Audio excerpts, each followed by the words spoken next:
माळेगाव कारखाना निवडणुकीच्या निकालासंदर्भात ही अपडेट बातमी ब वर्ग गटातून अजित पवार आता विजयी झालेत आणि अजित पवारांचं पॅनल 91, विरोधकांना मात्र 10 मतं मिळालीत आणि बळीराजा सहकार पॅनलचे भालचंद्र देवकाते पराभूत झाल्याचं कळतंय।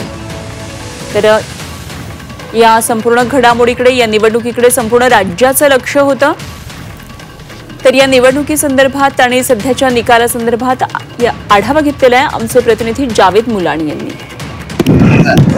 माळेगाव सहकारी साखर कारखान्याचे मतमोजणीची प्रक्रिया सुरू आहे आणि यामध्ये उपमुख्यमंत्री अजित पवार यांचा जो आहे तो निकाल समोर आलेला आहे, त्यामध्ये ते विजयी झालेले आहेत। याबरोबरच आपल्यासाठी बोलण्यासाठी आहे सहकार बचाव पॅनलचे प्रमुख आहेत, गुरु शिष्याची जोडी म्हटल्या जाते त्यातील माजी अध्यक्ष रंजन कुमार तावरे आहेत।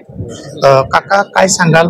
पहिलाच निकाल जो आहे तो थोडा उपमुख्यमंत्री अजित पवार यांचा विजय झाला, त्यांचं मी अभिनंदन करतो। परंतु ब वर्गाची आमची परंपरा आहे, जो अ वर्गात कधीच निवडून येत नाही त्याला ब वर्गाचं तिकीट दिलं जात। आणि गेले 5 वर्ष निवडणूक आम्ही लढतोय। 97, 2002, 2007, 2015, 2020 आणि 2025 आता 6वी निवडणूक आहे। प्रत्येक निवडणुकीत ब वर्गाचा उमेदवार त्यांच्या गटाचा निवडून येत असतो, पण मर्यादित स्वरूपाची मतं असतात। त्यामुळं अजितरावच काय, इतर कोणी जरी उभा राहिला असता सामान्य कार्यकर्ता त्यांचा, तरी तो त्या ठिकाणी निवडून आला असता।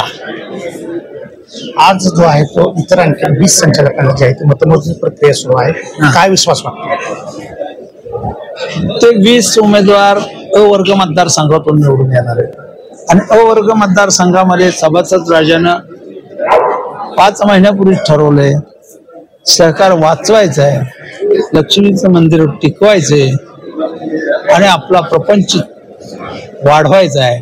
यासाठी गुरु शिष्याच्या जोडीच्या टीमच्या ताब्यात हा कारखाना द्यायचा, याचा निर्णय त्याने ऑलरेडी केलेला आहे। आणि मला विश्वास आहे स्वाभिमानी माळेगावचा सभासद हा चमत्कार घडवणार आहे आणि त्याचं आपल्याला मूर्तिमंत उदाहरण पुढे दिसतंय। 88.84% मतदान आतापर्यंतच्या माळेगावच्या कारखान्याच्या इतिहासात कधीही घडलं नाही।